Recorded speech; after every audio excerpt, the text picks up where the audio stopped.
अच्छा भाई, आप लोगों से एक बात पूछता हूँ।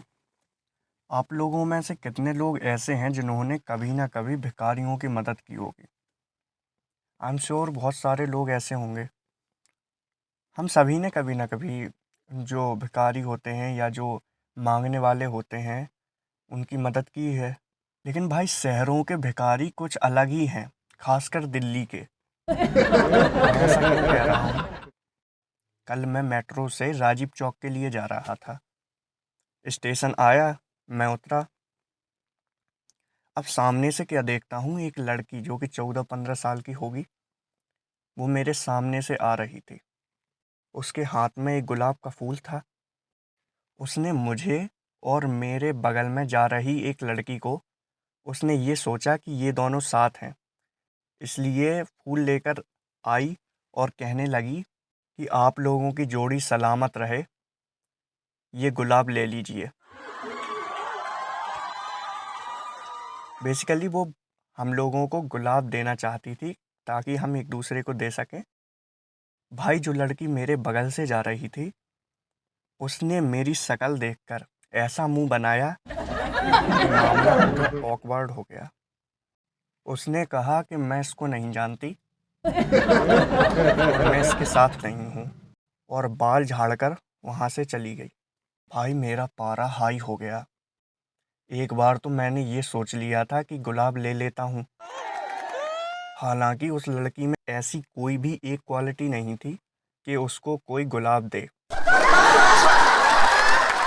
लेकिन फिर भी मैंने ये सोच लिया था कि गुलाब लेकर इसको दे दूंगा ताकि इसको बुरा ना लगे, और ये मुझे ही रिजेक्ट करके चली गई। मैं आपको बता रहा हूँ, उसमें एक भी ऐसी क्वालिटी नहीं थी कि उसे कोई गुलाब दे। साइज उसका ओवरवेट, फेस अनअट्रैक्टिव।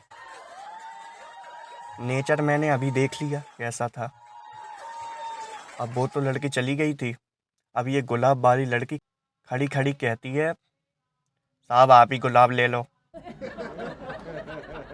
मैंने कहा भाग यहाँ से। मैंने उस लड़की को भगा दिया। अब जाते जाते क्या कहती है, आ जाते हैं जाने कहाँ कहाँ से। एक गर्लफ्रेंड भी नहीं पटाई जाती इन पे। फालतू का नुकसान करा दिया एक गुलाब का। भाई, उसको सुनकर मेरे होश उड़ गए। अब बताओ, इसके एक गुलाब के लिए मैं एक खर्चा उठा लूँ? इसी तरह मैं एक दिन मूवी देखने के लिए मॉल गया। वीकेंड था तो काफ़ी भीड़ भी थी। वीकेंड पर सैटरडे संडे को काफ़ी भीड़ हो जाती है मॉल्स में। और वैसे भी दिल्ली में पब्लिक प्लेस पर भीड़ ना मिले ऐसा हो ही नहीं सकता। वहाँ मैंने देखा कि एक औरत बलून बेच रही थी। उसके साथ उसके 2-3 बच्चे भी थे मॉल में। अब कोई नॉर्मल जो बेचने वाला या बेचने वाली होगी, वो क्या करेगी, जो बच्चों के पेरेंट्स होते हैं उनसे पूछेगी कि आपको बलून चाहिए या नहीं चाहिए। अब उन्हें चाहिए होगा तो वो खरीदेंगे, पैसे देंगे और चले जाएंगे। लेकिन यहाँ पर इस औरत ने एक अलग ही मार्केटिंग स्ट्रेटजी निकाली। इसने क्या किया, एक जो माँ थी वो अपने बच्चे को लेके जा रही थी, तो इसने वो बलून उस बच्चे को दे दिया, और 30-40 सेकंड तक वो बच्चा उस बलून से खेलता रहा। और कुछ देर बाद इस औरत ने, जिसने बलून दिया था, उससे वापस ले लिया बच्चे से। अब बच्चा रोने लगा। अब उसकी माँ उसको कैसे भी बहला फुसला कर चुप कराने की कोशिश कर रही थी, लेकिन वो बच्चा चुप नहीं हुआ। वो तो उसी बलून के लिए रो रहा था। तो ना चाहते हुए भी उस माँ को वो बलून खरीदना पड़ा उस औरत से, और उसे पैसे देने पड़े। उस दिन मेरे दिमाग में एक बात तो क्लियर हो गई कि बहुत जल्दी मार्केटिंग और सेलिंग वाली जॉब भी ख़त्म होने वाली है। एआई तो बाद में रिप्लेस करेगी, पहले राम प्यारी ही इनकी जॉब खा जाएगी। भाई, मार्केटिंग और सेलिंग वाले लोग किसी और चीज़ में अपना दिमाग लगाओ, किसी और चीज़ की तैयारी करो। ये तुम्हारे बस की नहीं है। इसी तरह भैया हम एक दिन गए मंगल बाज़ार में।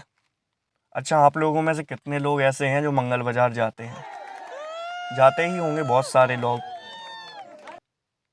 मेरी तो मकान मालकिन भी सरकारी नौकरी है, उनके हस्बैंड की अच्छा खासा फैमिली है, तब भी वो शॉपिंग करने सिर्फ उसी दिन जाते हैं मंगलवार को, सिर्फ पैसे बचाने के लिए।